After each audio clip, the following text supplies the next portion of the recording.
अस्सलाम वालेकुम जी sir. Sir, শুনতে सर পাচ্ছি। जी अस्सलाम वालेकुम भैया।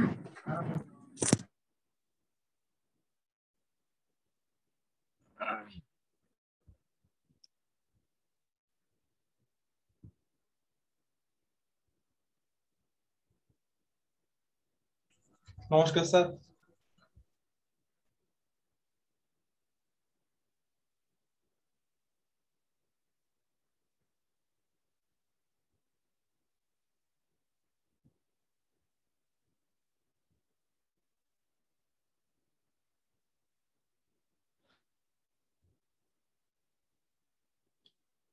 আচ্ছা, আজকের ক্লাসে আপনাদেরকে রিলেটিভ ক্লজ এবং রিলেটিভ ক্লজ সম্পর্কে পড়ানো হবে। আমি আপনাদেরকে একটু টোফেল বইতে দেখিয়ে দিই কোথা থেকে শুরু হবে। দিস ইজ 23 নাম্বার যেই রিডিং ম্যাটেরিয়ালটা, আমরা এটা নিয়ে পড়বো। তো এটা নিয়ে পড়া শুরু করার আগে আমি যদি একটা ডক ফাইলে চলে যাই, ওখান থেকে আমি আপনাদেরকে জিনিসগুলো এক্সাম্পল সহকারে বুঝিয়ে তারপরে আবার এই বইতে ফেরত আসবো।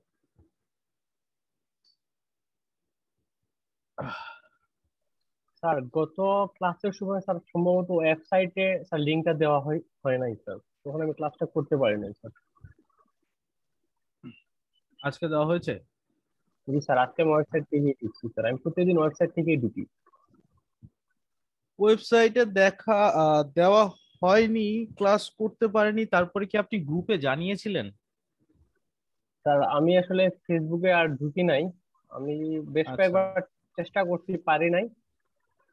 ওটা আগের লিংক ছিল, তো পরে আর পারি নাই, পরে আবার আমি স্যার রেকর্ড ভিডিওটা দেখে নিচ্ছি পরবর্তীতে। আচ্ছা, যেটা হয়েছিল যে আমাদের মেইন চিন্তা ভাবনা ছিল যে সবাই ওয়েবসাইট থেকে ঢুকবে। তো যেটা হলো যে ওয়েবসাইট দিয়ে ঢোকার মানে সবাই ঢুকবে এই কারণে আমরা ভিডিও বানালাম, সবকিছু করলাম। তো যখন আমি আপনাদেরকে এই জিনিসটা বোঝাই তখন সবাই বুঝে নিয়ে তারপর ফাইনাল কথা হচ্ছে সব বুঝছি, ফেসবুকে লিংকটা দিয়ে দিয়ে, এই হচ্ছে ফাইনাল কথা। এগুলো স্যার এই ইচ্ছা কারণে ইচ্ছা আমরা করেই করে স্যার, আমি যেটা মনে করি স্যার ইচ্ছা করেই করে, কারণ মেচিউর মানুষ ওয়েবসাইট হ্যান্ডেল করতে পারবে না, অসম্ভব স্যার। কিন্তু সে কিন্তু রেকর্ড ভিডিও তো ঠিকই দেখতে পারে ওয়েবসাইটে। আচ্ছা, তো মেইন যেটা হচ্ছে এখন যেহেতু ফেসবুকের মাধ্যমে দেওয়া হচ্ছে, সো আমি প্রথম প্রথম হচ্ছে ওয়েবসাইটটা ফলো করতাম। তো আপনি যেহেতু বললেন আজকে, সো যে আমাদের ব্যাকএন্ডে কাজ করে তাকে আমি বলবো যে এইটা লাস্ট উইকে মিস করা হয়েছে কিনা। সো তাকে আমি জিজ্ঞাসা করব, এবং আপনি যেহেতু মানে বললেনই যে আপনি ঢুকতে পারেন নাই, সো তার মানে অবশ্যই সেটা মিস করেছে। এরপর থেকে যেন মিস না করে সেটা আমি কনফার্ম করাবো ইনশাল্লাহ। Thank you sir. তো আমরা যে দুইটা সেন্টেন্স দেখতে পাচ্ছি, প্রথম সেন্টেন্স আমি বলেছি, দেখেন ফন্টটা একটু বড় করে দিই। প্রথম সেন্টেন্সে আমি বলেছি I bought the book. So এখানে তারপরের সেন্টেন্সে আমি বললাম this book is written by Humayun Ahmed. তো এই যে দুইটা সেন্টেন্স আমি লিখলাম, এই দুইটা সেন্টেন্সের ভিতরে একটা কমন জিনিস আছে। কমন জিনিসটা কি? This book. This book. এই দিস বুক দুইটা কমন আছে। তো আমি এই কমন দুইটা জিনিসকে যদি একটা জিনিস দিয়ে বোঝাতে পারি, তাহলে কি করতে পারি? আমি দুইটা সেন্টেন্সকে কানেক্ট করে দিতে পারি। তো দা বুক, এটা কোন part of speech? Noun. Noun. তার মানে আমি দেখতেছি আমার যে নাউনটা আছে সেই নাউনটাকে আমি রিপ্লেস করে দিব কি দিয়ে? নাউনকে রিপ্লেস করা যায় কি দিয়ে? প্রোনাউন দিয়ে। প্রোনাউন দিয়ে। তাহলে আমি যদি একটা প্রোনাউন নিয়ে আসি, সেই প্রোনাউনটা যদি আমি সেন্টেন্সে এমন ভাবে ব্যবহার করি যাতে করে আমার এখানে দুইটা সেন্টেন্স না হয়ে একটা সেন্টেন্স হয়, সেই জিনিসটার কাজ আমাকে করে দিবে যেই প্রোনাউন, সেই প্রোনাউনের নাম হচ্ছে রিলেটিভ প্রোনাউন। রিলেশন মানে সম্পর্ক, তাহলে রিলেটিভ প্রোনাউন হচ্ছে সেই প্রোনাউন যে প্রোনাউনটা সম্পর্ক তৈরি করে দেয় দুইটা সেন্টেন্সের ভিতরে। এখন এর পরের সেন্টেন্সে যদি আমি দেখি this is the book, I bought the book, এই সেন্টেন্সের ভিতরেও কিন্তু আপনারা এই দা বুক এবং এই দা বুক কমন পাচ্ছেন, রাইট? এখন জি স্যার। এখন আমার কথা হচ্ছে এই প্রথম সেন্টেন্সের দিস বুক আর পরের সেন্টেন্সের দা বুক, এই দুইটা জিনিসের ভিতরে একটা ফান্ডামেন্টাল ডিফারেন্স আছে। ডিফারেন্সটা কি? ডিফারেন্সটা হচ্ছে প্রথম সেন্টেন্সে যে দিস বুকটা ব্যবহার করা হয়েছে এটা সাবজেক্ট হিসেবে ব্যবহৃত হয়েছে, আর পরের সেন্টেন্সে দা বুকটা যেটা ব্যবহৃত হয়েছে এটা অবজেক্ট আকারে ব্যবহৃত হয়েছে। সবাই কি এই কথায় একমত? Yes sir. ওকে, এখন তারপরে যে জিনিসটা আমাদের মাথার মধ্যে ঢুকাতে হবে সেটা হচ্ছে এই দিস বুক, এই জিনিসটা পার্সন নাকি থিংস? কোন ক্যাটাগরির মধ্যে পড়বে? থিংস। থিংস এর ভিতরে পড়বে, রাইট? সো এই কয়টা জিনিস যদি আমরা মাথায় রাখি তাহলে এই জিনিসটাকে আমি রিলেটিভ প্রোনাউন হিসেবে ব্যবহার করতে পারবো দুইটা জিনিস। যখন আমি থিংস কে বুঝাবো, থিংস কে রিপ্লেস করার জন্য I can use to relative pronoun, একটা হচ্ছে দ্যাট এবং আরেকটা হচ্ছে হুইচ। সো এই দ্যাট আর হুইচ যখন আমি ব্যবহার করছি আমি এই সেন্টেন্সটাকে কিভাবে লিখতে পারি দেখেন খেয়াল করে, I bought the book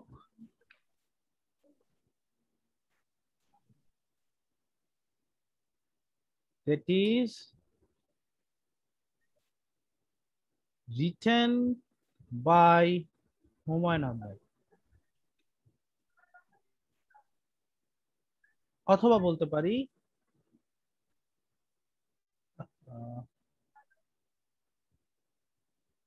I bought the book which is written by Humayun Ahmed.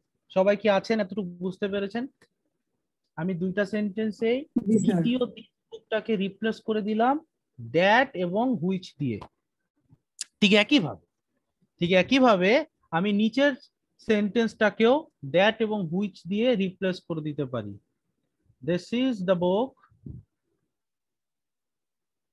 Which I bought, অথবা আমি বলতে পারি this is the book that I bought.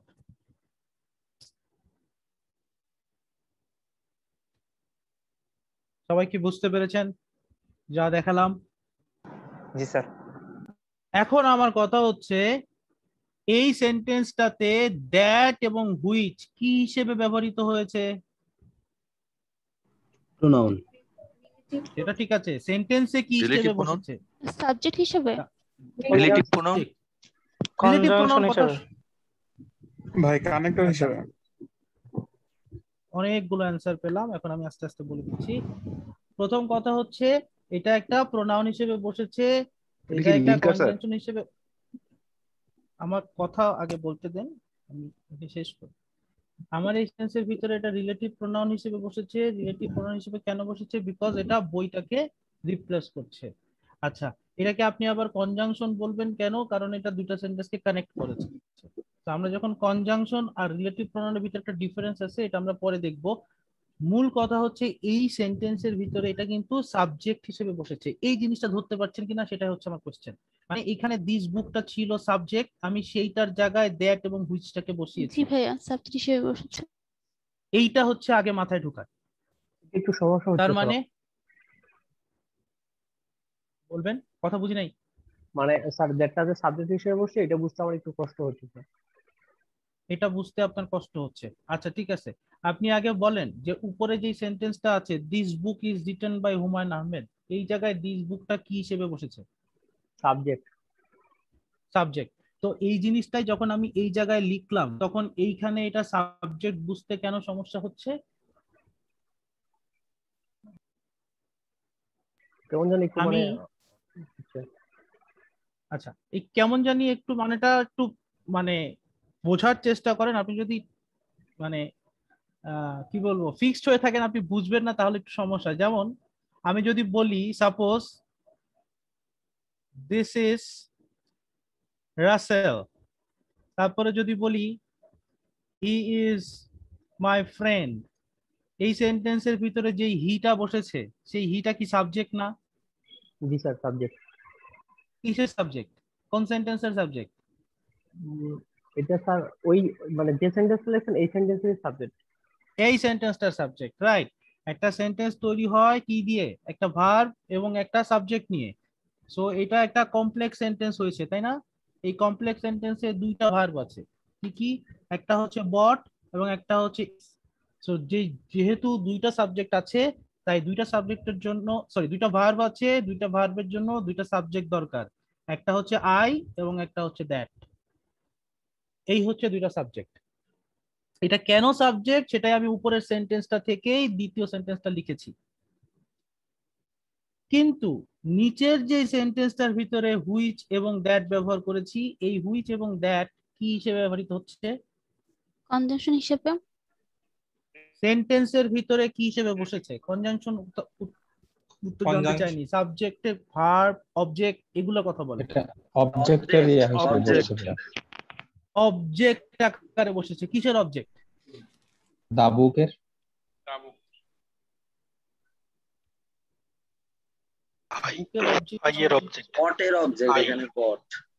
Object হয় ভার্বের, রাইট? হ্যাঁ, সো bought আই এর বট।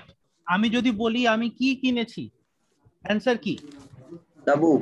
অ্যান্সার হচ্ছে দা বুক। আর এই দা বুকটাকে বোঝানোর জন্য প্রোনাউন ব্যবহার করেছি আমি হুইচ।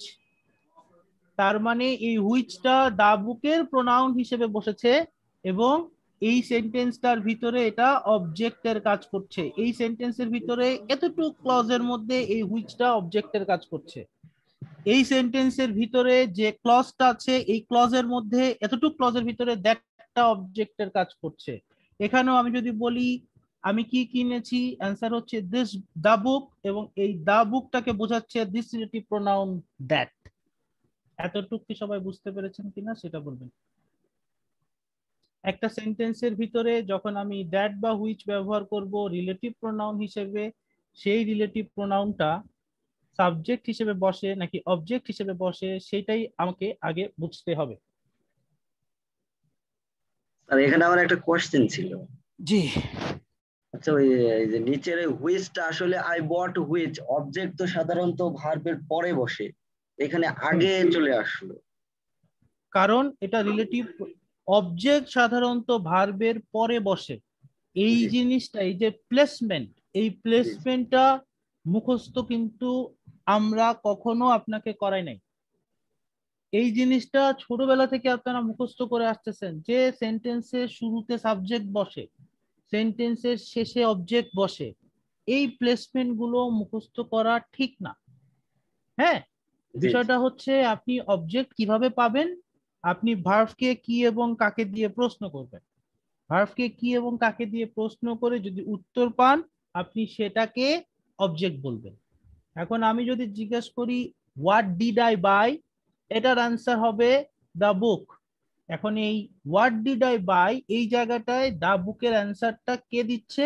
অ্যান্সারটা দিচ্ছে which, because which is a pronoun that is replacing the book. আমার মূল কথা ছিল এই সেন্টেন্সটা, যেখানে আমি দুইটা সেন্টেন্স বলেছি। একটা বলেছি দিস ইজ দ্য বুক, পরেরটায় বলেছি আই বট দ্য বুক। এই আই বট দ্য বুক আর দিস ইজ দ্য বুক, এই দুটোকে অ্যাটাচ করে দেওয়ার জন্য I use this relative pronoun, যেটা হুইচ বা দ্যাট দুটোই বসতে পারে, বিকজ তারা কোনো একটা থিংস কে রিপ্লেস করে। বুঝতে পেরেছেন? জি স্যার। ওকে। ওকে, এরপরে আমি দেখব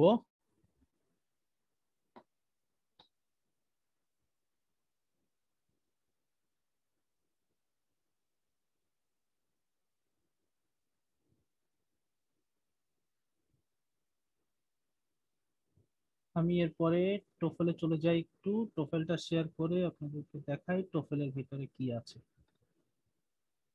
যে জিনিসগুলো আমি আপনাদেরকে এতক্ষণ ধরে বললাম সেই জিনিসগুলো এখানে লেখা আছে। রিলেটিভ ক্লজ, আচ্ছা রিলেটিভ ক্লজটা না, মেইন কথা হচ্ছে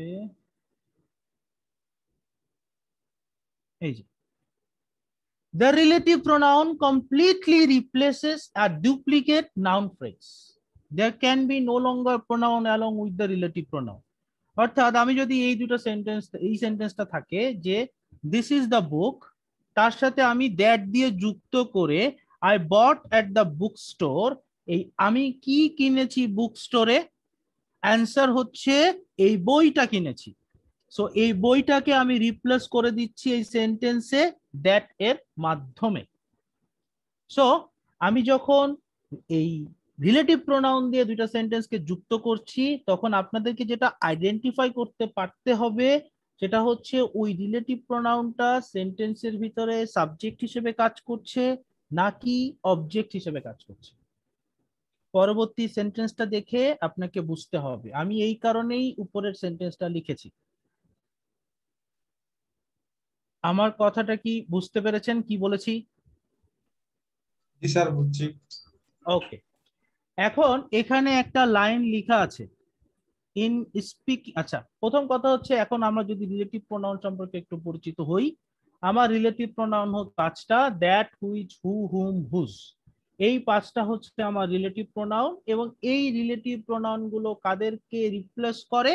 দ্যাট এবং হুইচ থিংস কে রিপ্লেস করে এবং হু এবং হুম পিপল কে রিপ্লেস করে। আর হুজ হচ্ছে ইউজুয়ালি পিপল কে রিপ্লেস করে। আমরা হুজ সম্পর্কে সামনে গিয়ে জানবো। এবং দ্যাট আর হুইচ কিভাবে থিংস কে রিপ্লেস করতে পারে সেটা আমি আপনাদেরকে দেখিয়েছি। এখন আমি যদি হু এবং হুমের জন্য দেখার চেষ্টা করি উদাহরণ হিসেবে, আমি আবার ডকে যাচ্ছি, ডকে গিয়ে এক্সাম্পল লিখি।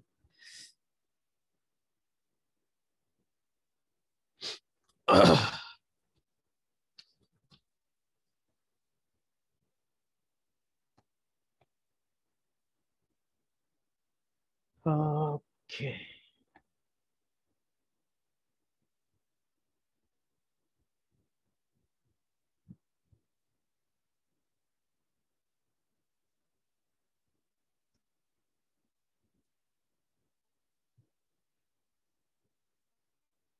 ঠিক আগের মতোই এখানে আমি দুইটা সেন্টেন্স লিখেছি। দ্য ম্যান আর অ্যাংরি, তারপরে বলেছি দ্য মেন হবে, sorry, the men are angry, তারপরে বলছি the men are in the room. এই যে দুইটা সেন্টেন্স আমি লিখলাম, এই দুইটা সেন্টেন্সেই দ্য ম্যান জিনিসটা কমন এবং দ্বিতীয় সেন্টেন্সে দ্য ম্যানটা কোন পজিশনে আছে, সাবজেক্ট পজিশনে নাকি অবজেক্ট পজিশনে? সাবজেক্ট পজিশনে। আচ্ছা, তারপরে যদি আমি আবার দুইটা সেন্টেন্স দেখি,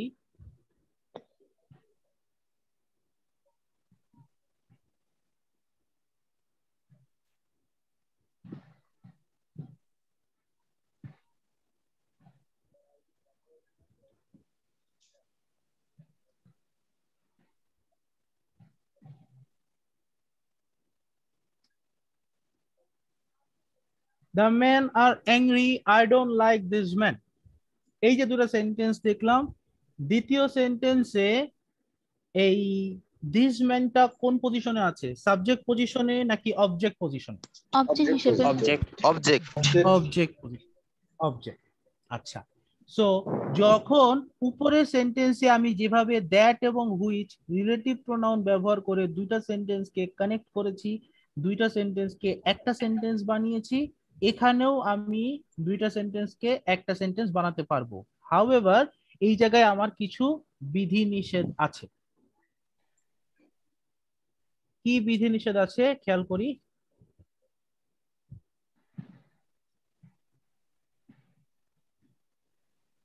যখন আমার এই দুইটা জিনিস, যখন আমার দ্বিতীয় সেন্টেন্সে দ্য ম্যানটা সাবজেক্ট পজিশনে আছে, তখন আমি যদি দ্য ম্যানকে কোনো একটা প্রোনাউন দিয়ে রিপ্লেস করতে চাই, then I have to write who. The man R angry, who are in the room. অর্থাৎ এই সেন্টেন্সে এই হুটা দ্য ম্যানকে বোঝাচ্ছে এবং এটা পরবর্তী সেন্টেন্সের সাবজেক্ট হিসেবে কাজ করছে। হাউএভার দ্বিতীয় সেন্টেন্সের ক্ষেত্রে দ্বিতীয় সেন্টেন্সের ক্ষেত্রে যেখানে দিস ম্যানটা অবজেক্ট পজিশনে আছে, এইটাকে যদি আমি একটা রিলেটিভ প্রোনাউন দিয়ে রিপ্লেস করতে চাই, তখন আমি হু ব্যবহার করতে পারবো না, তখন আমাকে ব্যবহার করতে হবে হুম। The man R angry hmm I don't like. অর্থাৎ উপরে যখন আমি দ্যাট এবং হুইচ দেখিয়েছি, তখন দ্যাট এবং হুইচ দুইটাই সাবজেক্ট এবং অবজেক্ট পজিশনে বসতে পারত এবং তাদের ভিতরে ফর্মের কোনো ডিফারেন্স হতো না। কিন্তু যখন আমি পার্সনকে বোঝাচ্ছি, দেখেন এখানে বুকগুলা হচ্ছে থিংস, কিন্তু যখন আমি ম্যান অর্থাৎ পার্সনকে বোঝাচ্ছি, এই পার্সনকে রিপ্লেস করার সময় আমাকে নিয়ে আসতে হবে হু অথবা হুম। কিন্তু খেয়াল রাখতে হবে, যখন সাবজেক্ট পজিশনে রিপ্লেস করব তখন আমি বসাবো প্রোনাউন হিসেবে হু, আর যখন অবজেক্ট পজিশনে বসাবো তখন আমি প্রোনাউন হিসেবে বসাবো হুম। সবাই কি দুটো জিনিস বুঝতে পেরেছেন?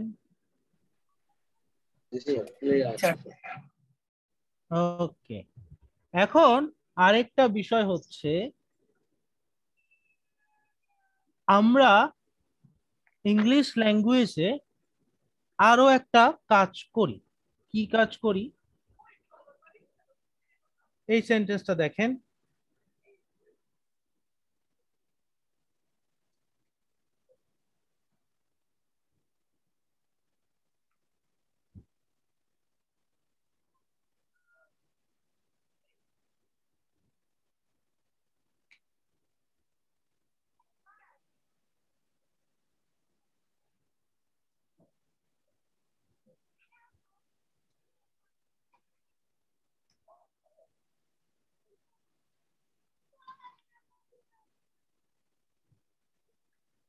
এই যে আমি দুইটা সেন্টেন্স লিখলাম, this is the man, this man stole my car, তারপরে বলেছি this is the man, I hate this man.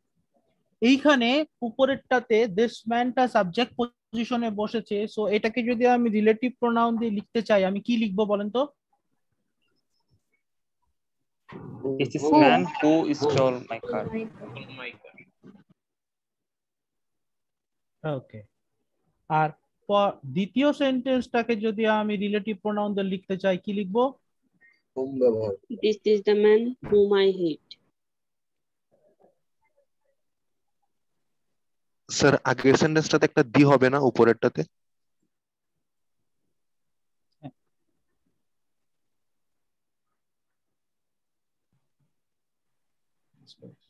Okay, this is the man who stole my car. আচ্ছা, এখন এই দুইটা সেন্টেন্সের ক্ষেত্রে সবাই একটু মনোযোগ সহকারে খেয়াল করবেন। আমি এখন এমন একটা জিনিস বলবো যেটা আপনার ক্লিস্টোফেলের সাথে একটু ডিফার করবে। তো এটা আমি কিভাবে ডিফার করবে সেটা আমি আপনাদেরকে ক্লিয়ার করে দিব, বাট একটু মনোযোগ সহকারে খেয়াল করবেন। এই দুইটা সেন্টেন্সে আমি চাইলে হুটাকে রিপ্লেস করে দ্যাট লিখতে পারি, একইভাবে এই সেন্টেন্সেও আমি হুমটাকে রিপ্লেস করে দ্যাট লিখতে পারি। তাহলে এই ক্ষেত্রে আমি দ্যাট দিয়ে কি বুঝাচ্ছি?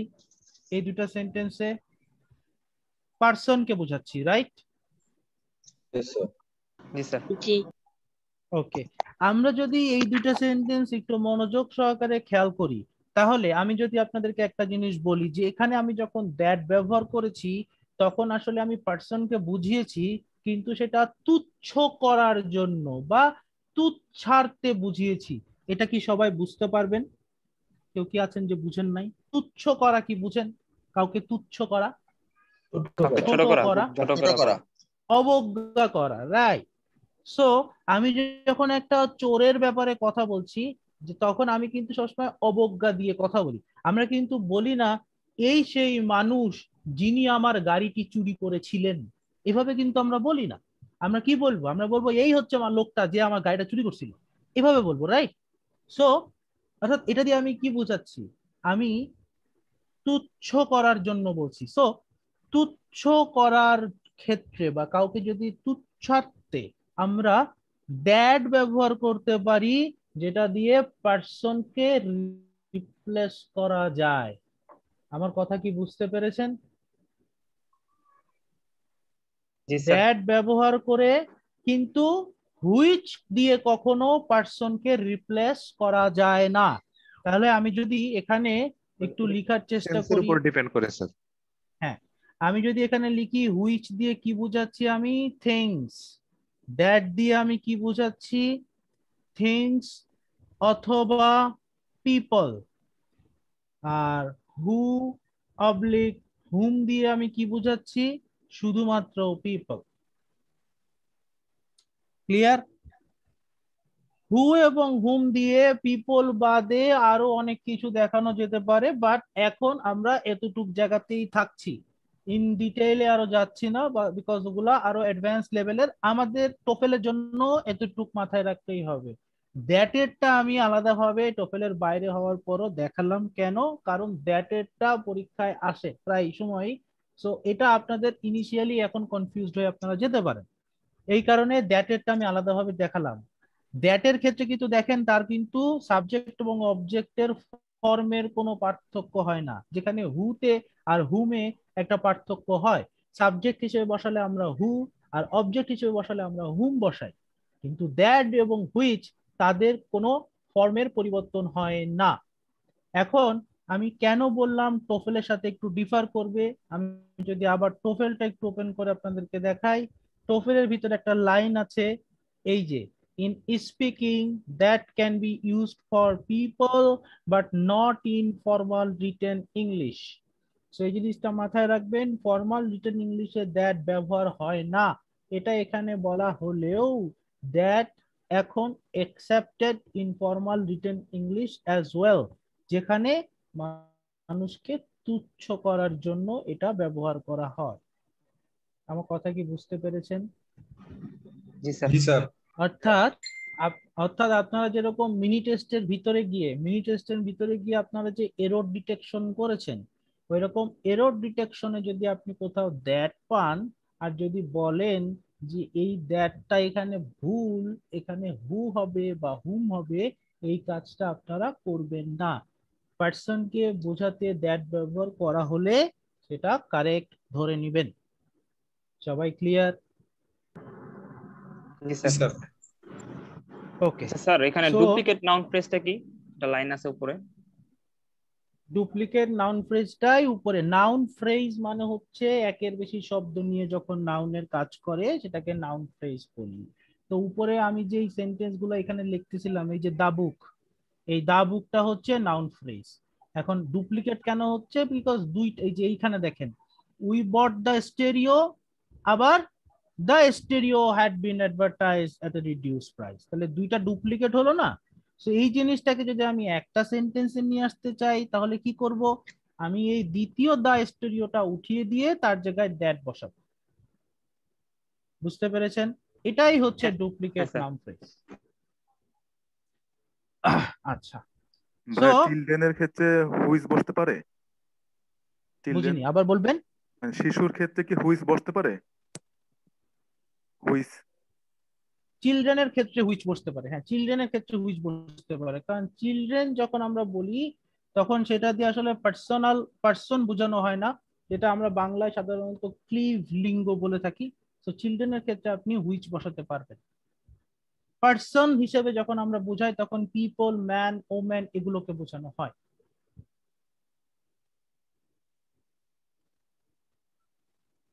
বুঝতে পেরেছেন? জি ভাইয়া। ওকে। সো এই যে দেখেন আমি এই উপরে যেইখানে দা স্টেরিও ব্যবহার করা হয়েছে, এই দা স্টেরিও গুলো সাবজেক্ট আকারে বসছে, দা বোর্ডটা সাবজেক্ট আকারে বসছে। আবার আমরা অবজেক্টকেও রিপ্লেস করতে পারি। George is going to buy the house, এটা একটা সেন্টেন্স বললাম, পরের সেন্টেন্স আমি বলছি we have been thinking of buying the house. তাহলে এখানে যে দুইটা হাউস সেম আছে, আমি কি করতে পারি, George is going to buy the house, এইটা ইউজ করে পরবর্তী সেন্টেন্সটা আমি দ্যাট ব্যবহার করছি, যেই দ্যাটটা দা হাউসকে রিপ্লেস করছে। এইখানে যে দ্যাটটা ব্যবহার করা হচ্ছে, এই দ্যাটটা সাবজেক্ট হিসেবে বসেছে নাকি অবজেক্ট হিসেবে বসেছে? অবজেক্ট। অবজেক্ট। অবজেক্ট আকারে বসেছে, রাইট। ওকে। সো এটাই আপনার এখানে হু এবং হুমের মধ্যে আমি যেটা আপনাদেরকে বলেছি সেটাই হু আর হুমের মধ্যে বলা হয়েছে। এখানে একটা জিনিস আপনারা মাথায় রাখবেন, এখানে যেটা কোথায় লেখা আছে, এই যে note, in speech whom is rarely used but it should be used when appropriate, it should be used when appropriate in formal written English। এটা দিয়ে কি বোঝানো হয়েছে? এটা দিয়ে বোঝানো হয়েছে যখন আমরা স্পোকেন বা মুখে মুখে কথা বলি, স্পোকেন ইংলিশের ক্ষেত্রে হুমটা ব্যবহার করা হয় না, সবাই হু ব্যবহার করে, ঠিক আছে? কিন্তু আপনি যখন কোনো কিছু লিখবেন, প্যারাগ্রাফ এসে লিখবেন, তখন আপনি যদি কোনো অবজেক্ট পজিশনের পার্সনকে রিপ্লেস করেন, অবশ্যই আপনাকে হুম ব্যবহার করতে হবে, অবজেক্ট পজিশন। আমি যদি কিছু উদাহরণ এখান থেকে দেখি, আমি এই উদাহরণটা অলরেডি আপনাদেরকে দিয়েছি। এই যে দ্য ম্যান, এই সেন্টেন্সটা ছিল এরকম, দ্য ম্যান আর অ্যাংরি, তারপরে হচ্ছে I don't like the man. So এই দুটো সেন্টেন্স আমি অলরেডি আপনাদেরকে বলেছি। সো এইখানে এই ম্যানটা হচ্ছে অবজেক্ট পজিশনে বসেছে, সো সেটাকে যখন আমি রিপ্লেস করলাম তখন আমার সেন্টেন্সটা হয়ে গেল the man whom I don't like are angry. So the man whom I don't like, এটা মাঝখানে বসেছে, যেটা ম্যানকে বোঝাচ্ছে। এরকম আরো সেন্টেন্স উপরে আছে, যদি আমি দেখি, John is the man, we are going to recommend John for the job. So এই জায়গায় দ্বিতীয় সেন্টেন্সের ভিতরে জন কোন পজিশনে আছে, সাবজেক্ট নাকি অবজেক্ট? অবজেক্ট। অবজেক্ট পজিশনে আছে, যেহেতু সেটা অবজেক্ট পজিশনে আছে, এই জিনিসটাকে আমি চাইলে হুম দিয়ে রিপ্লেস করতে পারবো। সবাই কি বুঝতে পেরেছেন? জি স্যার। মানে স্যার হোমটা ওই জনকে বলছে। জনকে বোঝাচ্ছে, রাইট। এখন আমরা আবার ডকে ফিরে যাব। এই হু হুমের সাথে আমাদের আরো একটা জিনিস একটু দেখতে হবে।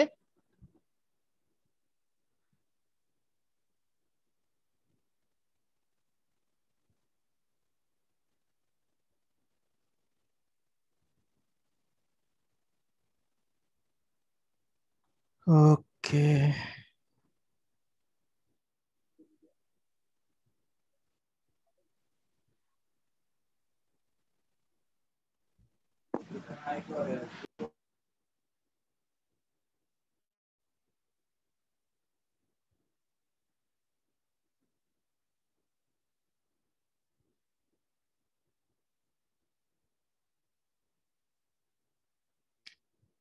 the men are angry, the woman is talking to the man। এটা একটা সেন্টেন্স লিখলাম।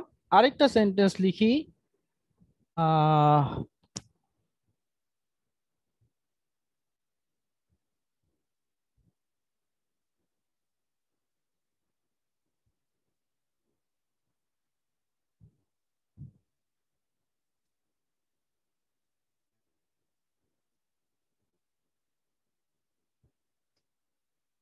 দুইটা সেন্টেন্স লিখেছি।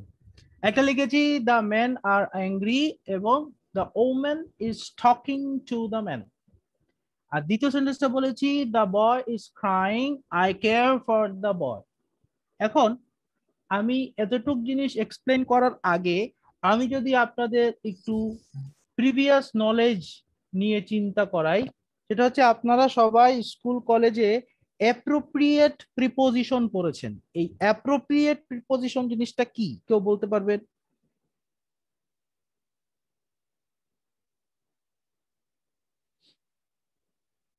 অ্যাপ্রোপ্রিয়েট প্রিপোজিশন যখন আমি পড়েছি তখন আসলে আমি কি পড়েছি? আসলে কিছু ওয়ার্ড আছে যেগুলোর সাথে নির্দিষ্ট কিছু প্রিপজিশন বসে, ওগুলাই হচ্ছে অ্যাপ্রোপ্রিয়েট প্রিপজিশন। আচ্ছা, কথা হচ্ছে প্রিপোজিশন শব্দটার অর্থ কি? প্রিপোজিশন অর্থাৎ আগে বসে। কার আগে বসে? নাউনের আগে বসে। কিন্তু আমরা যখন অ্যাপ্রোপ্রিয়েট প্রিপোজিশন শিখেছি তখন কি আমরা নাউনের আগে বসিয়ে শিখেছি নাকি ভার্বের পরে বসিয়ে শিখেছি? ভার্বের পরে বসিয়ে শিখেছি। অর্থাৎ আমরা শিখেছিলাম এরকম যে লুক ডাউন আপন, এটার মানে কি শিখেছিলাম? অবজ্ঞা না করা, অবজ্ঞা করা। আচ্ছা, মুগ্ধ করা। লুক অ্যাট মানে কি শিখেছিলাম?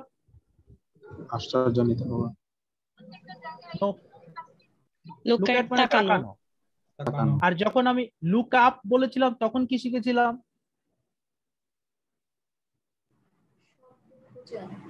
খোঁজা, অনুসরণ। লুক আপ মানে হচ্ছে কোন একটা জিনিস খুঁজে বের করা। হ্যাঁ, সো এই যে দেখেন একটা জিনিস, একটা ওয়ার্ড আছে লুক, তার সাথে আমি ডাউন আপন যুক্ত করে হয়ে যাচ্ছে মিনিং হচ্ছে ঘৃণা করা। লুক ডাউন আপন মানে ঘৃণা করা। আবার লুক অ্যাট মানে হচ্ছে তাকানো, আবার লুক আপ মানে হচ্ছে কোনো কিছু খুঁজে বের করা। তাহলে এগুলা দিয়ে আমি কি বুঝলাম? দিজ আর ফ্রেজাল ভার্বস, এগুলোকে বলা হয় ফ্রেজাল ভার্বস। আপনাদের ক্লিস্টোফেলো ফ্রেজাল ভার্ব আছে, যেটার নাম হচ্ছে ভার্বাল ইডিয়ম, যদি ভুল না করি ভার্বাল ইডিয়ম। আপনাদের ক্লিস্টোফেলো লাস্টের দিকে আছে 290-80 এরকম জায়গা। অর্থাৎ এই ভার্ব গুলো তার সাথে একটা প্রিপোজিশন নিয়ে একটা নতুন মিনিং তৈরি করে। আপনি এই ভার্ব গুলোকে কখনো সেপারেট করতে পারবেন না। অর্থাৎ লুকের থেকে যদি ডাউন আপনটা আলাদা করে ফেলেন তখন কিন্তু এই লুকটার মানে আর ঘৃণা করা বোঝাবে না। সবাই কি আমার কথা বুঝতে পেরেছেন? জি স্যার। অর্থাৎ এই ভার্ব গুলো এভাবেই ব্যবহার করতে হবে। ঠিক এরকম একটা ভার্ব হচ্ছে কেয়ার ফর। কেয়ার ফর শব্দের অর্থ কি কেউ জানেন? যত্ন নেওয়া। যত্ন নেওয়া। এরকম আরেকটা শব্দ আছে, কি সেটা? Look after. ওকে, সো যখন এই ফ্রেজাল ভার্বটা আমি কেন পড়ালাম এখন আসেন। প্রথম যে সেন্টেন্সটা লিখেছি, the men are angry, the women is talking to the man, এইখানে ঠিক একটু আগে যে রিলেটিভ প্রোনাউনের ভিতরে জিনিসপত্রগুলো শিখলাম, এই জায়গায় কি দ্য ম্যান এবং এই দ্য ম্যান কমন পড়ে না? জি স্যার। কমন পড়ে। তো এইখানে দ্য ম্যানটা কি হিসেবে আছে, সাবজেক্ট না অবজেক্ট? অবজেক্ট হিসেবে। তো অবজেক্ট হিসেবে যদি সেটা ব্যবহার করা হয়, সেটাকে আমি রিলেটিভ প্রোনাউন দিয়ে লিখতে চাইলে কিভাবে লিখবো? The men are angry whom the woman is talking. The men are angry to whom The the man, woman is. the right, man এই to যে whom, একজন কারেক্ট বলেছেন। এইখানে যে প্রিপোজিশনটা আছে সেই প্রিপোজিশনটা আমার হুমের আগে চলে যাবে।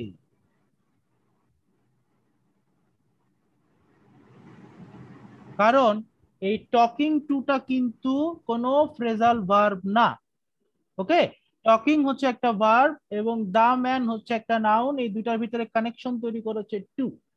বাট দ্বিতীয় যে সেন্টেন্সটা আছে এই সেন্টেন্সেও কিন্তু উপরের সেন্টেন্সের মতো দা বয়টা অবজেক্ট আকারে আছে, রাইট? কিন্তু এটাকে যদি আমি সেন্টেন্স আকারে লিখতে চাই তখন আমাকে হুমটার সাথে প্রিপোজিশন আসবে না।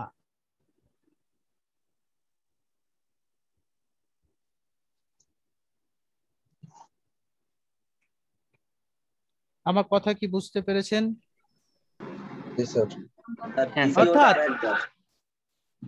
দ্বিতীয়টা আরেকবার, তার জন্য কিন্তু এর আগে যেটা বলেছি সেটা মাথার মধ্যে রাখতে হবে। অর্থাৎ যেই সকল ভার্ব গুলো ফ্রেজাল ভার্ব, অর্থাৎ ভার্ব এবং প্রেপোজিশন এই দুটো মিলে ভার্বের কাজ করে ফ্রেজাল ভার্ব হিসেবে, সেই ফ্রেজাল ভার্ব গুলোকে আপনি সেপারেট করতে পারবেন না। সেই ক্ষেত্রে হুমের আগে প্রেপোজিশন আসবে না। কিন্তু যদি ফ্রেজাল ভার্ব আকারে না থাকে, যেরকম উপরের সেন্টেন্সে আছে, সেইখানে আপনি হুমের আগে প্রেপোজিশন নিয়ে আসবেন। বলে রাখা ভালো, আপনাদেরকে অবজেক্ট পড়ানোর সময় কিন্তু বলা হয়েছিল যে প্রেপোজিশনের পরে আমরা সব সময় অবজেক্ট বসাই, কখনো সাবজেক্ট ফর্ম বসে না, রাইট? ঠিক এটাই কিন্তু এখানে আবার কাজ করছে যে হুমের আগে আপনি প্রেপোজিশন বসাবেন কিন্তু হুয়ের আগে কখনো প্রেপোজিশন বসবে না। সব সময় হুমের আগে প্রেপোজিশন বসাবে। কেন? কারণ হুম একটা অবজেক্ট প্রোনাউন। যে জিনিসটা আপনাদেরকে এখানে দেখালাম, যিনি কোয়েশ্চেন করেছিলেন কেয়ার ফর, আরো একবার, তিনি কি এখন বুঝতে পেরেছেন? জি। এখন এটা টোফেলে কিভাবে আছে সেটা আমি দেখাই দিই আপনাদেরকে।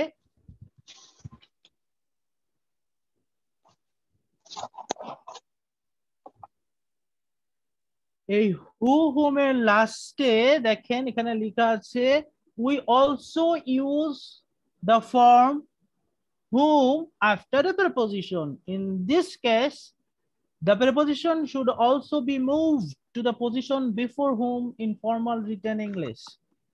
অর্থাৎ দেখেন কি হচ্ছে, the men are angry, the woman is talking to the man.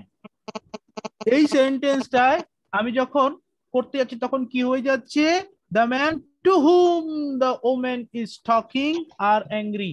অর্থাৎ এখানে to whom কথাটা ব্যবহৃত হচ্ছে। আপনাদের মধ্যে কার কাছ থেকে সাউন্ড আসতেছে?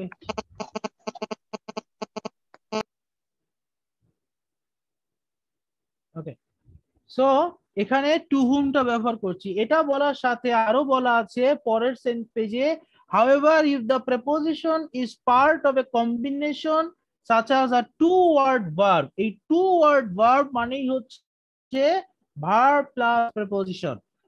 প্রেপোজিশন এবং ভার্ব মিলে যদি ফ্রেজাল ভার্ব তৈরি হয় বা ভার্ব ইডিয়ম তৈরি হয়, সেই ক্ষেত্রে প্রেপোজিশনকে সরানো যায় না, এটা ভার্বের সাথেই থাকে। আমার কথা যা বললাম এখন পর্যন্ত সবাই কি বুঝতে পেরেছেন? জি স্যার। হ্যাঁ, আরেকবার রিপিট করতেন যদি লাস্ট কথাগুলো। ভাইয়া টু হুমটা বুঝি নাই, আর ফ্রেজাল ভার্বটা বুঝছি।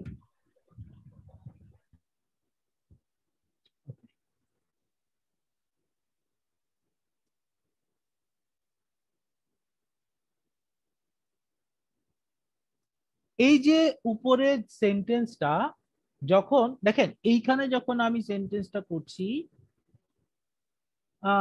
This is the man, I hate the man, এখানে ভার্বের সাথে কোনো প্রেপোজিশন নেই, সো আমি বলে দিলাম হুম আই হেট। বাট এই সেন্টেন্সে মেইন সেন্টেন্সটাতে একটা প্রেপোজিশন আছে, the woman is talking to the man. So এই যে প্রেপোজিশনটা আছে, এই প্রেপোজিশনটা আমাকে এই যে টু প্লাস ম্যান আছে না, আমি ম্যানকে রিপ্লেস করছি হুম দিয়ে, এই টু হুম কথাটা ব্যবহার করতে হবে। এই টু প্লাস ম্যান এই পুরো জিনিসটা সামনে চলে যাবে, যেখানে ম্যানটা হুম দিয়ে রিপ্লেস হয়ে যাবে। অর্থাৎ যখন আমি একটা ভার্ব এর পরে একটা প্রেপোজিশন ব্যবহার করব, সেই ক্ষেত্রে ওই প্রেপোজিশনটা হুমের আগে চলে আসবে। অবজেক্টের আগে যদি প্রেপোজিশন থাকে, সেই অবজেক্টটা যদি হুম দিয়ে রিপ্লেস করি, তাহলে সেই হুমের আগে প্রেপোজিশনটা চলে আসবে। আমার সেন্টেন্সটা হবে the man R angry to whom the woman is talking. এবার এই রুলসটা খাটবে না কখন, যখন ভার্ব আর প্রেপোজিশন মিলে, ভার্ব আর প্রেপোজিশন মিলে ফ্রেজাল ভার্ব বা ভার্ব ইডিয়ম তৈরি হবে। যখন ভার্ব ইডিয়ম তৈরি হবে তখন আপনি সেটাকে রিপ্লেস করতে পারবেন না। আমি এরকম জিনিস আরো কিছু এক্সাম্পল আপনাদের বোঝার সুবিধার্থে একটু দেখাই বের করে।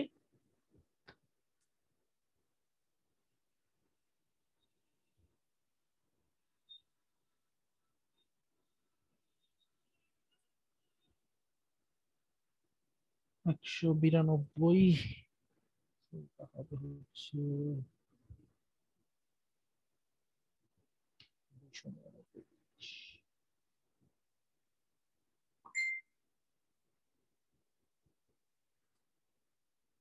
এই হচ্ছে ভার্বাল ইডিয়মস।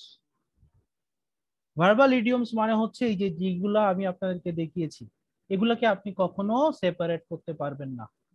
এই যে এখানে কেয়ার ফর আছে, কেয়ার ফর মানে হতে পারে লাইক, কেয়ার ফর মানে হতে পারে look after, bring up, call on, check up বা চেক অন, ঠিক আছে, কাম অ্যালং উইথ। এই যে ফ্রেজাল ভার্ব গুলো, অর্থাৎ ভার্বের সাথে একটা প্রেপোজিশন যুক্ত করে আমি যদি একটা মিনিং দেই, কাম মানে আসা, কিন্তু কাম অ্যালং উইথ মানে হচ্ছে অ্যাকম্পানি, ঠিক আছে। সো কাম ডাউন উইথ মানে become ill, come down with মানে অসুস্থ হওয়া। সো এই রকম ফ্রেজাল ভার্ব গুলো যদি আমরা ব্যবহার করি, যেগুলা সেন্টেন্সের ভিতরে আমি কখনো হুম এর ক্ষেত্রে সেপারেট করতে পারবো না, এটাই এখানে বলা আছে, এটাই বোঝানোর চেষ্টা করেছি। এন্ড এটার জন্য আপনাকে কি করতে হবে, you need to know the phrasal verbs, phrasal verb গুলো আপনার জানতে হবে। সো এখন আপনার ফ্রেজাল ভার্ব মুখস্থ করার দরকার নাই, মেইন যে জিনিসটা আপনি বোঝার চেষ্টা করেন সেটা হচ্ছে হুমের আগে প্রিপোজিশন আসতেও পারে, প্রিপোজিশন নাও আসতে পারে। যখন আসবে না, কেন আসবে না? বিকজ ওই প্রিপোজিশন আর ভার্ব মিলে ফ্রেজাল ভার্ব বা ভার্ব ইডিয়ম তৈরি হয়, সেটাকে সেপারেট করা যায় না। বুঝতে পেরেছেন এখন? জি স্যার। এমনি কি কোনো ওয়ে আছে যে আমি এটা বুঝবো কি করে, যেটা হচ্ছে ফ্রেজাল ভার্ব? তাহলে তো অনেক মানে জানা থাকলে তো সুবিধা হয় আর কি, যে বোঝা যাবে যে এটা আনা যাবে না বা থাকবে। আচ্ছা ঠিক আছে ভাইয়া, আমি আপনার কোয়েশ্চেনের উত্তর, আপনি তো বাংলা মিডিয়ামে পড়েছেন রাইট? হ্যাঁ হ্যাঁ হ্যাঁ ওকে। সো অ্যাপ্রোপ্রিয়েট প্রিপোজিশন নিশ্চয়ই পড়েছেন? হ্যাঁ জি। হ্যাঁ পড়েছেন, কিভাবে পড়েছেন ভাই? মানে ডাই বাই মানে রোগে মরা, ডাই ফর হ্যাঁ মানে দেশের কারণে মরা, শহীদ হওয়া, এই জিনিসগুলো হ্যাঁ কিভাবে এইভাবে পড়েছেন? এইভাবে মুখস্থ করে পড়েছেন? মুখস্থ করেছি। এক্স্যাক্টলি। সো এটা ছাড়া আর কোনো আর উপায় কোনো নেই। উপায় নাই। ঠিক আছে বুঝছি। ফ্রেজাল ভার্ব আপনার আর অন্য কোনো ভাবে, এখন কাহিনী হচ্ছে মুখস্থ কত করবেন, এটা যদি আপনার কোয়েশ্চেন হয়, ওয়েল আমার কথা হচ্ছে আপনি যত বেশি ইংলিশ পড়ার অভ্যাস তৈরি করবেন, তত বেশি জিনিসগুলো মুখস্থ না করে আস্তে আস্তে বোঝা শুরু করবেন। যেমন আমি যদি আপনাকে জিজ্ঞাসা করি, আপনি বাংলায় তো অনেক কথা বলতে পারেন, এই ভোকাবুলারি আপনার ডেভেলপ কিভাবে হয়েছে? আপনি কি মুখস্থ করছেন? কিং কর্তব্য বিমূঢ় মানে হচ্ছে এইটা, এভাবে কি মুখস্থ করেছেন? করেননি। হয়তো কঠিন কঠিন কিছু শব্দ আপনি মুখস্থ করেছেন বাংলায়, কিন্তু বেশিরভাগই অটোমেটিক হয়ে গেছে। হাউ? With practice. ইংলিশেও আপনার জিনিসটা ডেভেলপ করবে, হাউ? With practice. এনিওয়ে, এরপরে আমরা দেখবো আরেকটা ইন্টারেস্টিং জিনিস। তাছাড়া ভাই আমি একটা কথা বলি। হ্যাঁ হ্যাঁ বলেন। হ্যাঁ আচ্ছা, এটা হচ্ছে আমাদের একটা প্রবলেম হয় যে কি আসলে প্রেপোজিশনটা আসলে অ্যাপ্রোপ্রিয়েট প্রেপোজিশন হিসেবে ব্যবহৃত হচ্ছে নাকি হচ্ছে না। তো তাইসির ভাই যেটা বললেন, প্রথম কথা হচ্ছে প্র্যাকটিসের বিকল্প নাই, প্র্যাকটিস করলে আমরা জিনিসগুলো আমাদের মাথায় থাকবে এবং আমরা বুঝতে পারবো। আচ্ছা, এখন মনে করেন হঠাৎ করে এমন একটা বিষয় আসছে যে এত প্র্যাকটিস করার পরেও আপনার সামনে এমন একটা প্রেপোজিশন চলে আসছে যে আপনি আসলে বুঝতেছেন না এটা কি আসলে অ্যাপ্রোপ্রিয়েট হবে নাকি আসলে অ্যাপ্রোপ্রিয়েট না। এই ক্ষেত্রে আপনারা যে কাজটা করতে পারেন, না করলে ভালো হয় আর কি, করতে পারেন সেটা হচ্ছে প্রেপোজিশনটাকে লাস্টে রেখে দেন। তো লাস্টে রেখে দিলে একসাথে দুটো জিনিস হবে। প্রথম কথা হচ্ছে সেটা যদি অ্যাপ্রোপ্রিয়েট প্রেপোজিশন হয় তাহলে সেটা তো হয়ে গেল, আর যদি না হয় তাহলে আপনার রাইটিং স্টাইলটা ইনফর্মাল হবে কিন্তু ভুল হবে না। আমি কি বুঝাতে পারছি? রাইটিং স্টাইল ইনফর্মাল হবে কিন্তু ভুল হবে না। স্যার লাস্টে লাগবে মানে? এই যে আমি দেখাচ্ছি যেটা বলছে, আমি একটু বলে দিই শোনেন। এই যে জামিল ভাই বলেছে যে মনে করেন আপনি বুঝতেছেন না যে টকিং টু এই জিনিসটা ফ্রেজাল ভার্ব নাকি ফ্রেজাল ভার্ব না, এটা আপনি বুঝতেছেন না। তো এখন আপনি এটাকে কি টু হুম দিয়ে লিখবেন নাকি আপনি এভাবে লিখবেন? তো কথা হচ্ছে তার মানে স্যার আপনি এখানে টুটা শেষে থাকলে ভুল হবে না কিন্তু ইনফর্মাল ইনফর্মাল হবে। দেখেন রাইট খেয়াল রাইট। করে আপনারা সবাই আমার এমএস ওয়ার্ডটা দেখতে পাচ্ছেন যে টু এর নিচে একটা নীল রঙের দাগ পড়েছে? জি স্যার। জি স্যার। কেন পড়ছে? ইরন বিকজ এটা নীল রঙের দাগ কখন পড়ে? গ্রামেটিক্যাল এরর হলে নীল রঙের দাগ পড়ে, আর লাল রঙের দাগ পড়ে হচ্ছে যদি স্পেলিং মিস্টেক করি। সো এইখানে এটা informally correct, formally incorrect. So আপনি যখন বুঝবেন না তখন লাস্টে রাখবেন। এটা হচ্ছে আপনার একটা সহজ একটা বুদ্ধি আর কি, বাঁচার উপায়। কিন্তু মূল কথা হচ্ছে আপনাকে বাঁচতে হলে জানতে হবে, আপনাকে শিখেই যেতে হবে। হ্যাঁ স্যার বুঝতে পারছি। আচ্ছা, এখন আমরা আরেকটা জিনিস দেখি, একটা সেন্টেন্স লিখি, সেন্টেন্সটা দেখা যাক বুঝি কিনা।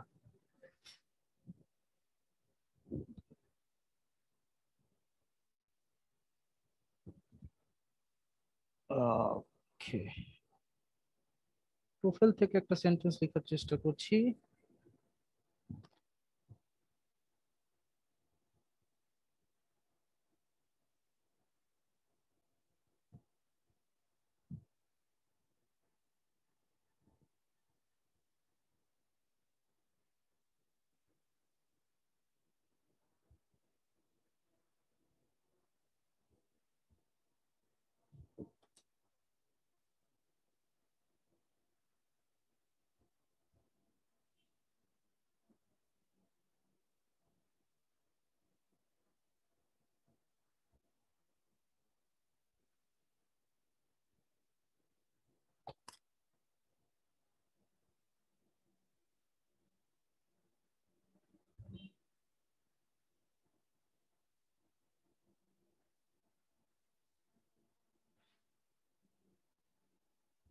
ওকে, এই যে সেন্টেন্সটা আমি লিখলাম, এই সেন্টেন্সের ভিতরে রিলেটিভ প্রোনাউন দিয়ে তৈরি করা কোনো রিলেটিভ ক্লজ কি খুঁজে পাচ্ছেন কেউ?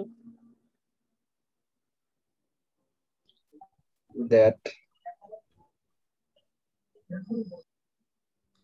রিলেটিভ প্রোনাউন দিয়ে যে ক্লজটা তৈরি হয় সেটাকে রিলেটিভ ক্লজ বলে। সো এইখানে that are born of the coast of Africa, এই পার্টিকুলার সেন্টেন্সটা, এই পার্টিকুলার সেন্টেন্সটা কি একটা রিলেটিভ ক্লজ না? জি স্যার। আসলে এই সেন্টেন্সটা কিন্তু কি ছিল, যে hurricanes often prove to be the most deadly, তার সাথে ছিল hurricanes are born of the coast of Africa. এই দুইটা দিয়ে এই সেন্টেন্সটা ছিল। এখন আমি দুটো সেন্টেন্সকে যুক্ত করেছি। এখন এই সেন্টেন্সটার একটা মিনিং আছে। কি মিনিং? যে আফ্রিকার উপকূল থেকে যে হারিকেন গুলা তৈরি হয় সেই হারিকেন গুলো হচ্ছে সবচেয়ে বেশি ভয়ঙ্কর হয়। হারিকেন শব্দের অর্থ তো সবাই জানেন, রাইট? জি স্যার। হারিকেন দিয়ে কি হয়? আলো পাওয়া যায় নাকি? ঝড়, ঘূর্ণিঝড়, ঘূর্ণিঝড়, জলোচ্ছ্বাস। জলোচ্ছ্বাস। হারিকেন মানে মনে হয় ঘূর্ণিঝড় নাকি জলোচ্ছ্বাস? আচ্ছা, এনিওয়ে ডাজন্ট ম্যাটার। এখন এই সেন্টেন্সে যেই রিলেটিভ ক্লজটা আছে সেই রিলেটিভ ক্লজটা আমি এখন ডিলিট করে দিই।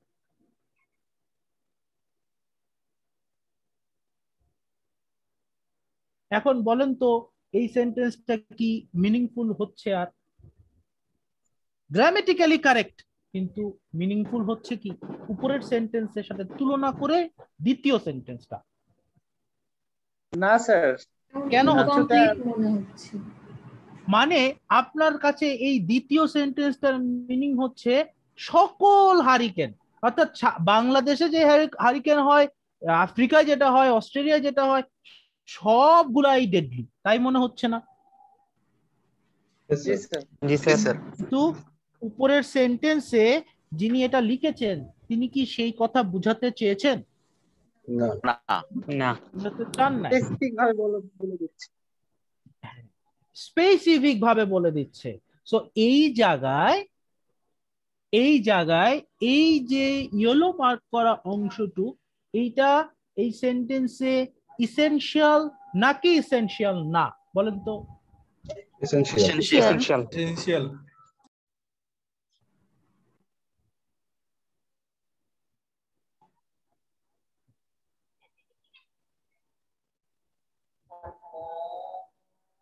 এখন আমি আরেকটা সেন্টেন্স লিখি।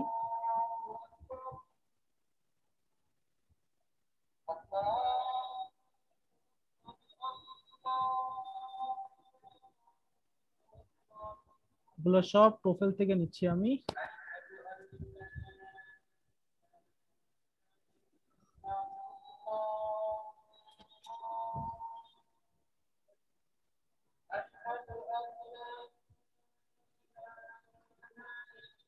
এই যে সেন্টেন্সটা আমি বলেছি, এই সেন্টেন্সের ভিতরে কি একটা রিলেটিভ ক্লজ আছে কি নাই?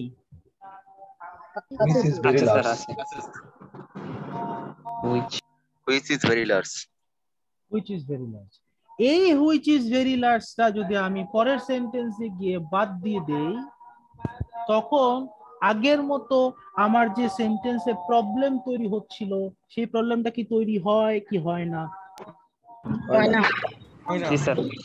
অর্থাৎ এইখানে যে হুইচ ইজ ভেরি লার্জ কথাটা ব্যবহার করা হয়েছে, এটা নন এসেনশিয়াল, রাইট? Yes sir. এতটুকু কি সবাই ক্লিয়ার? হ্যাঁ স্যার। যখন সেন্টেন্সের ভিতরে এরকম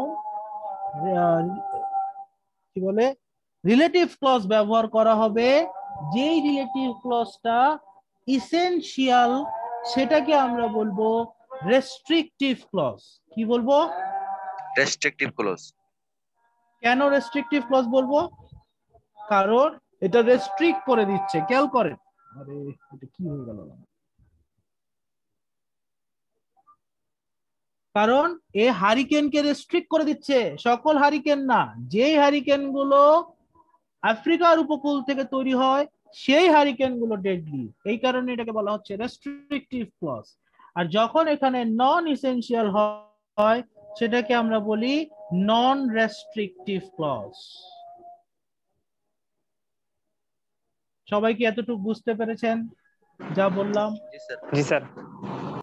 ওকে, এরপরে যেটা আমরা শিখবো সেটা হচ্ছে যখন আমি match gasoline, sir match gasoline কথাটির মিনিংটা কি? মাছ, আরে ভাই বানান ভুল করছি। আচ্ছা স্যার, এখানে এই আসলো না কেন, লাল দাগ নিচে?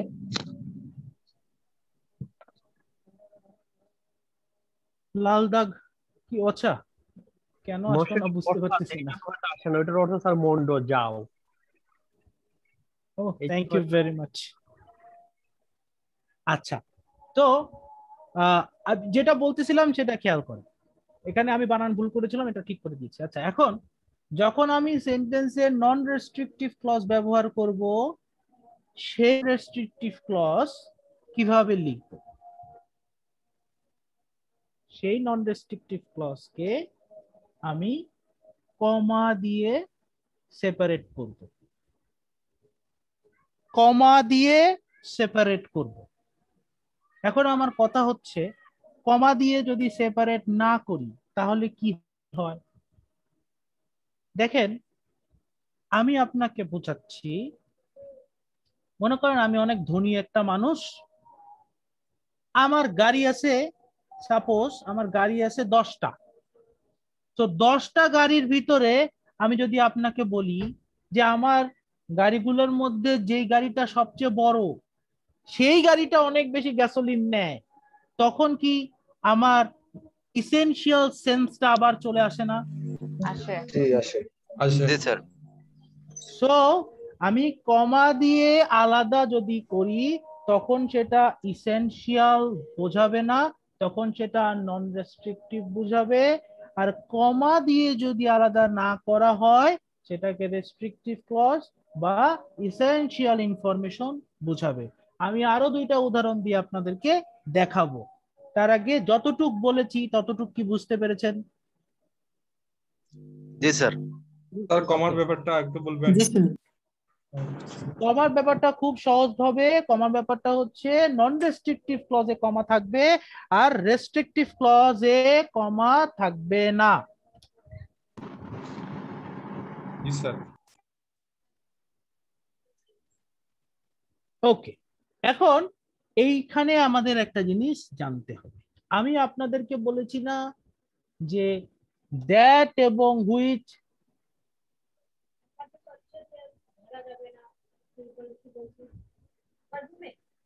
আমি বলছি যে আজকে না ধরতে, বাইরে থেকে আসছে না এখানে।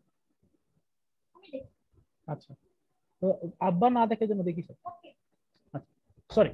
সো আমি আপনাদেরকে যে বললাম না যে কেন আপনাদেরকে রেস্ট্রিকটিভ আর নন রেস্ট্রিকটিভ শিখালাম, আপনাদেরকে একদম আমি শুরুতে একটা জিনিস বলছিলাম না যে থিংস কে বোঝানোর জন্য আমি দ্যাট এবং হুইচ দুটাই ব্যবহার করতে পারি।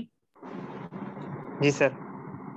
ওকে, সো রেস্ট্রিকটিভ ক্লজে আমি দ্যাট আর হুইচ দুটাই ব্যবহার করতে পারবো, কিন্তু নন রেস্ট্রিকটিভ ক্লজ যখন ব্যবহার করতে যাব তখন আমি দ্যাটটা ব্যবহার করব।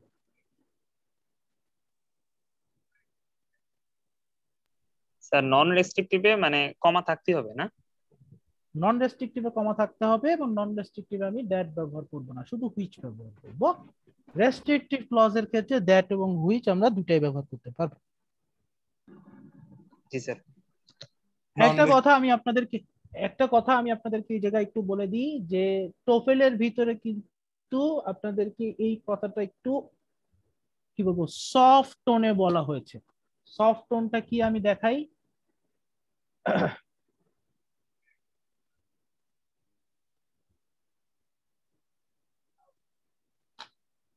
সফট টোনটা হচ্ছে এই যে অনেক কথা লেখা আছে, আমার কাছে মনে হয় এটা কেউ মনোযোগ দিয়ে পড়েন না, বাট এই লাইনগুলো যদি একটু পড়েন তাহলে এত কথা যা বলেছি সব এই জায়গায় থাকে।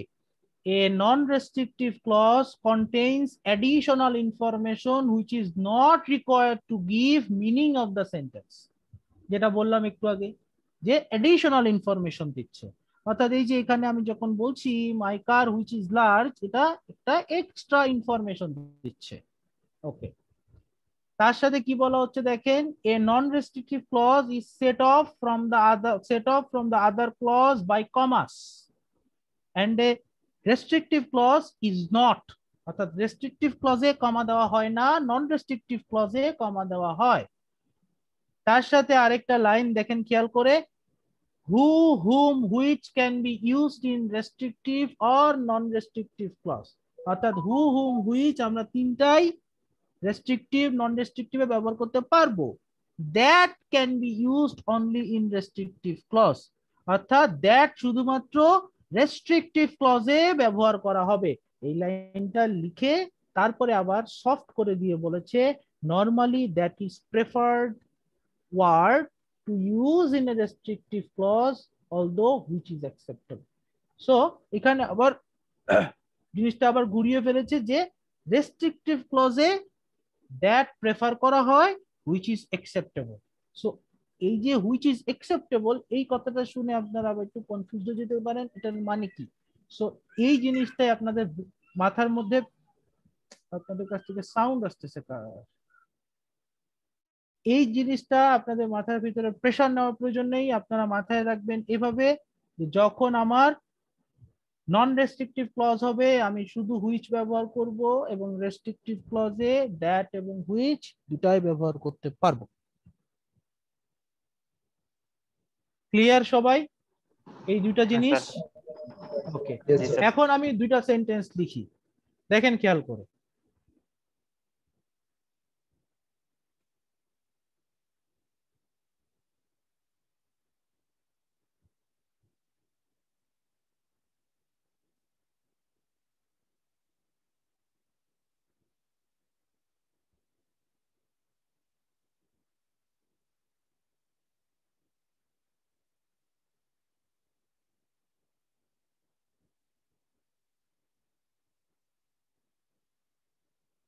দেখি কেউ বলতে পারেন কিনা এই দুটো সেন্টেন্সের মধ্যে পার্থক্য কি? শেষেরটা নন রেস্ট্রিকটিভ, প্রথমটা রেস্ট্রিকটিভ। এটা তো কমা দিয়ে বোঝাই যাচ্ছে, আমি মিনিং এর কথা জিজ্ঞেস করছি। প্রথমটা মানে হচ্ছে আমার আরো কাজিন আছে, তার মধ্যে যে হচ্ছে কানাডায় সে আসতেছে। দ্বিতীয়টা মানে আমার একটাই কাজিন। দ্বিতীয়টার মানে হচ্ছে আমার একটাই কাজিন, রাইট। অর্থাৎ দেখেন এটা রাইটার্স ইন্টেনশন। আমি যখন সেন্টেন্সের ভিতরে লিখতেছি তখন এই সেন্টেন্সের ভিতরে কিন্তু কমা দিয়েও লিখতে পারি, কমা ছাড়াও লিখতে পারি। কমা দিয়ে লিখলে এক ধরনের মিনিং বোঝাবে, কমা ছাড়া লিখলে আরেক ধরনের মিনিং বোঝাবে। এই জিনিসটা যাতে ধরতে পারেন এই কারণেই আমি এটা দেখালাম। আশা করি সবাই বুঝতে পেরেছেন। স্যার অর্থটা যদি আরেকবার বলতেন কিভাবে? একদম বলে দিল তো মিনিংটা। প্রথমের ক্ষেত্রে হু লিভস ইন কানাডা, এটা এসেনশিয়াল ইনফরমেশন, অর্থাৎ আমার মনে করেন 10টা কাজিন আছে, তাই আমি এসেনশিয়াল ইনফরমেশন হিসেবে বলছি আমার যেই কাজিনটা কানাডায় থাকে ও কালকে আসতেছে। আর দ্বিতীয়টাতে আমার কাজিন সম্পর্কে এক্সট্রা অ্যাডিশনাল ইনফরমেশন দিচ্ছি কমা দিয়ে সেট অফ করার কারণে। এই কারণে কথাটা কি হয়ে যাচ্ছে, আমার কাজিন কালকে আসতেছে, ও কানাডায় থাকে। অর্থাৎ দ্বিতীয় সেন্টেন্স আমার কাজিন একটাই, উপরের সেন্টেন্স আমার কাজিন একের বেশি। এখন কি বুঝতে পেরেছেন? জি স্যার। জি স্যার। এরপরে যে জিনিসটা আমরা দেখব সেই জিনিসটাকে বলবো আমরা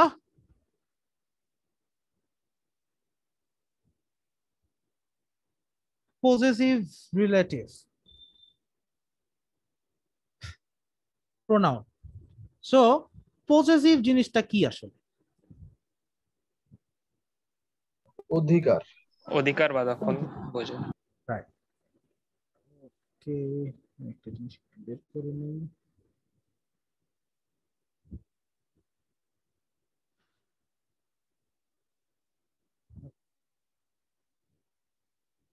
এটা আমরা প্রকাশ করি হুজ দিয়ে। হুজ দিয়ে আপনার মনে আছে কিনা আমি আপনাদেরকে টোফেলের ভিতরে একটা জিনিস দেখিয়েছিলাম, ইফ ইউ ক্যান রিমেম্বার, যখন আমি রিলেটিভ প্রোনাউন গুলা কোথায় কোনটা ব্যবহার হয় সেটা দেখাচ্ছিলাম, তখন আমি একটা জিনিস হ্যাঁ, তখন আমি বলেছিলাম হুজ দিয়ে এখানে লেখা আছে ইউজুয়ালি পিপল, শুধু পিপল কিন্তু লেখা নাই, লেখা আছে ইউজুয়ালি পিপল। আচ্ছা, সো এই জিনিসটা যদি একটু মাথায় রাখি, আমরা মাথায় রেখে এরপরে আমি যেটা লিখছি সেটা খেয়াল করি। হুজ দিয়ে যদি আমার সেন্টেন্স লিখতে চাই, let's write a sentence.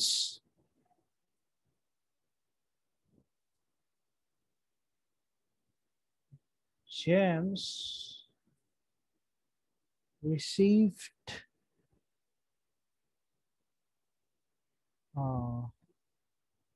promotion. James' father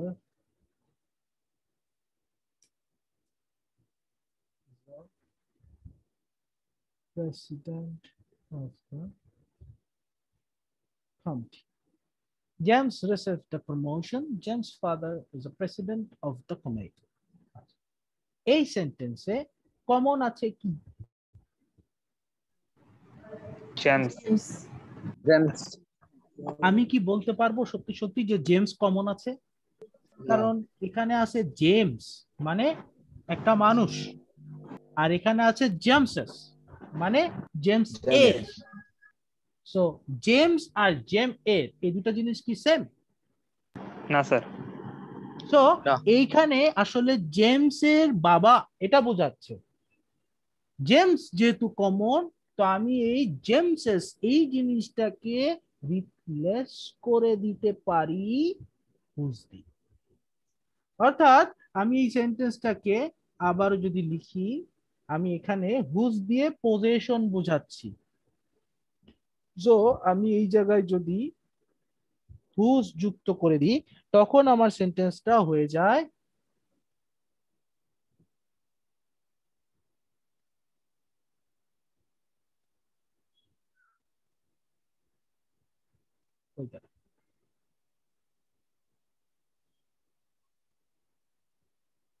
James, whose father is the president of the committee, received a promotion.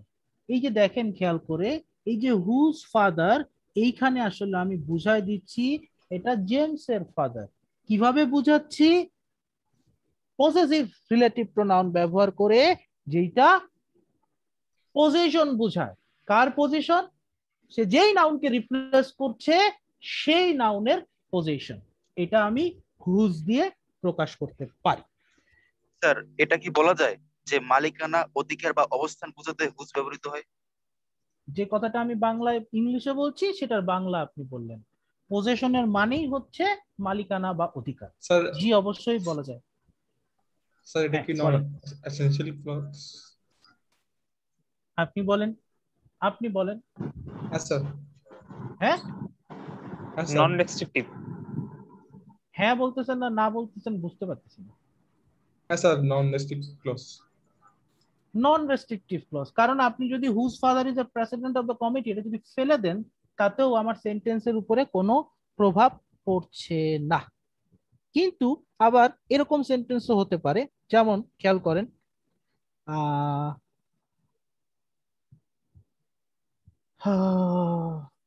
কি হতে পারে, this is my brother,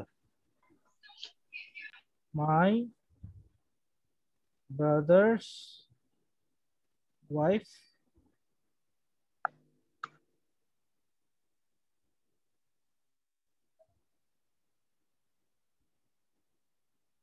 is coming to our house. এই সেন্টেন্সে মাই ব্রাদার কে রিপ্লেস করা যায় কি দিয়ে? Whose দিয়ে। কিন্তু এই সেন্টেন্সে আমি যদি এটা হুজ দিয়ে রিপ্লেস করি, এটা ইসেনশিয়াল নাকি নন ইসেনশিয়াল বলুন তো? ইসেনশিয়াল। রাইট। অর্থাৎ আমার এই সেন্টেন্সটা মিনিংফুল হচ্ছে এভাবে, this is my brother whose wife is coming to our house. এইটা সেপারেটেড হবে না কমা। নাও এখন পর্যন্ত আমি হুজ দিয়ে কাদেরকে রিপ্লেস করেছি? পিপল নাকি থিংস? People. people. এইটা নিয়ে আপনাদেরকে একটা ছোট স্টোরি বলি। আজকের পড়ানো প্রায় শেষ, এটা পড়াই ছেড়ে দিব। স্টোরিটা হচ্ছে 18 শতক পর্যন্ত আমরা আমরা না আসলে ইংলিশ গ্রামার, এটা আপনারা নেটে যদি সার্চ দেন তখন দেখতে পাবেন। ইংলিশ গ্রামারে কোনো পার্সনের পজেশন প্রকাশ করার জন্য হুজ ব্যবহার করা হতো, কিন্তু থিংস এর পজেশন ব্যবহার করার জন্য কি ব্যবহার করব সেইটা ক্লারিফাই করা ছিল না। ঠিক আছে, যেমন আমি যদি একটা সেন্টেন্স বলি,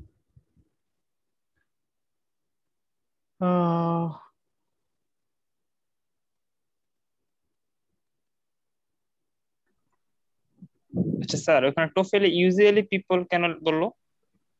আরে বাবা, এই কোশ্চেনের উত্তর তো দিচ্ছি। ও আচ্ছা, sorry sir.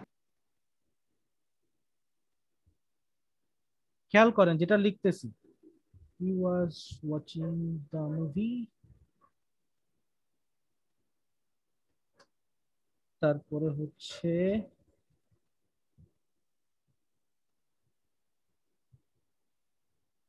I could not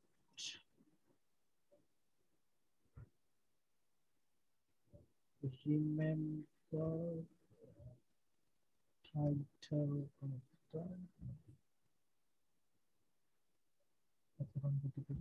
the movie's title. এই সেন্টেন্সে কোনো সমস্যা নেই, আপনারা বুঝতে পারছেন। কিন্তু কাহিনী হচ্ছে আমি উপরে যেরকম করে ব্রাদার্স ছিল, জেমস ছিল, সেগুলোকে আমি হুজ দিয়ে রিপ্লেস করে ফেলেছি। এখানে আমি কি করব?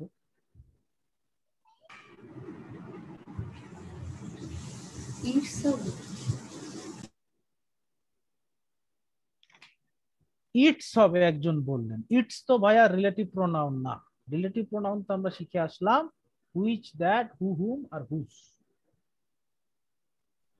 এখন এইটার দুই ভাবে, আবারও বলছি, 18 শতকের পরে ইংলিশ গ্রামারিয়ানরা এইটাকে দুই ভাবে ব্যবহার করার পদ্ধতি শিখিয়েছেন, দুটাই কারেক্ট। প্রথমটা হচ্ছে ইন জেনারেল, কি দিয়ে? হুজ দিয়ে। সেন্টেন্সটা কি হবে? He was watching the movie whose title I could not remember. Whose title I could not remember.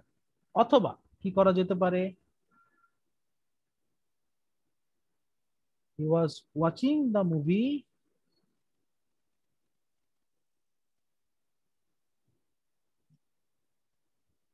the title of which I could not remember.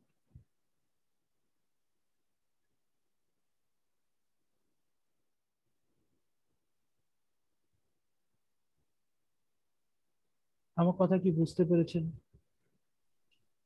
He was watching the movie whose title I could not remember বলা যেতে পারে, অথবা বলা যেতে পারে he was watching the movie the title of which I could not remember বলা যেতে পারে।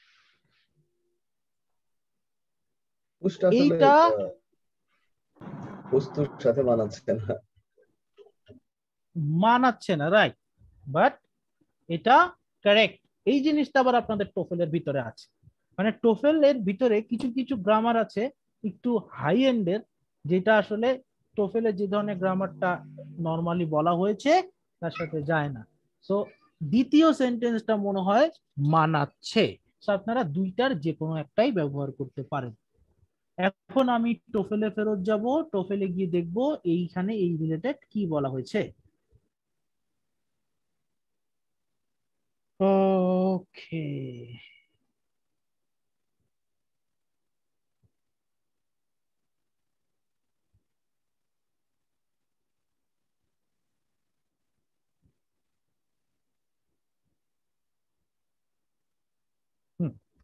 হুজ। সো এখানে প্রথমে জেমস, জন, হ্যারল্ড সবকিছু পার্সনকে বোঝাচ্ছে, বুঝাতে লাস্টে ক্যাটের একটা উদাহরণ আছে। ক্যাট, এই যে John found a cat, the cat's leg was broken. তো ক্যাট তো কোনো পার্সন না। ইভেন দেন আমি ক্যাটটাকে হুজ দিয়ে রিপ্লেস করতে পারবো। আমি বলতে পারবো John found a cat whose leg was broken, অথবা বলতে পারি John found a cat the leg of which was broken. ঠিক একই রকম কোম্পানিও কিন্তু কোনো পার্সন না, কিন্তু সেই ক্ষেত্রে কিন্তু আমরা বলতে পারি the company whose employees are on strike is closing down for 2 weeks. সেখানে আমি whose employees কথাটা ব্যবহার করছি। এটা কেন ব্যবহার করছি? কারণ এটা কোম্পানির পজিশন বোঝানোর জন্য। সো whose স্যার কোম্পানি তো legal person. Company legal person আইনের ভাষায়, বাট ইন জেনারেল কোম্পানি কি কোনো পারসন? আপনি কোম্পানির প্রোনাউন হিসেবে কি দেম বা হিম ব্যবহার করবেন নাকি ইট ব্যবহার করবেন? ইট। তো ইটটা কখন ব্যবহার করি আমরা? পার্সনের ক্ষেত্রে নাকি থিংস এর ক্ষেত্রে? থিংস এর ক্ষেত্রে। থিংস এর ক্ষেত্রে। তাহলে কোম্পানি কি থিংস নাকি পার্সন? বুঝতে পারছি আমার মিসকনসেপশন আছে sir. Company is a person, এটা হচ্ছে কোম্পানি ইজ এ পার্সন, এটা হচ্ছে আইনের ভাষায়। সো আজকে আপনাদের পড়াশোনা এই পর্যন্তই। নেক্সট ক্লাসে আমরা এরপর থেকে পড়াশোনা করব ইনশাআল্লাহ। আরেকটা জিনিস আপনাদেরকে একটু বলে রাখি, সেটা হচ্ছে আপনারা ওয়েবসাইটে কিন্তু ওই কি বলে মিনি টেস্ট 2 এর আগ পর্যন্ত যতগুলো এক্সারসাইজ, প্রত্যেকটা এক্সারসাইজের এক্সপ্লেনেশন আপলোড করা হয়েছে। আপনারা কি দেখেছেন? হ্যাঁ স্যার। জি স্যার, 34 পর্যন্ত। 34 পর্যন্ত, রাইট। অর্থাৎ মিনি টেস্ট 2 এর আগ পর্যন্ত এক্সপ্লেনেশন কিন্তু আপলোড করা হয়েছে। তো আপনাদের কাজ হচ্ছে মিনি টেস্ট 1 এও যেরকম আপনারা মিলিয়েছেন, নিজেরা করেছেন, মিনি টেস্ট 2 এর ক্ষেত্রেও আপনারা এটা করবেন, করে ভিডিও এক্সপ্লেনেশন গুলো দেখবেন, এবং যদি কোনো কমপ্লেইন থাকে সেটা আমাদেরকে গ্রুপে হোক বা ক্লাসে হোক জানাবেন। সবাই ভালো থাকবেন। আজকে ক্লাস এই পর্যন্ত। আসসালামু আলাইকুম স্যার। স্যার একটা প্রশ্ন ছিল স্যার, আমাদের অ্যাডভান্স বেসটা মানে বেসিকের পর শুরু করে দেবেন নাকি স্যার গ্যাপ থাকবে? আবার বলেন, বুঝি নাই। স্যার আমাদের অ্যাডভান্স বেসটা মানে এরপর অ্যাডভান্স বেসটা কি বেসিকের মানে পরে পরে শুরু হয়ে যাবে নাকি মানে গ্যাপ থেকে আবার শুরু হবে? বেসিকের টোফেলের পরে শেষ শুরু হবে, গ্যাপ থাকে মানে কি? মানে 10-20 দিন গ্যাপ পরে আবার শুরু হবে ক্লাস এরকম? না 10-20 দিন।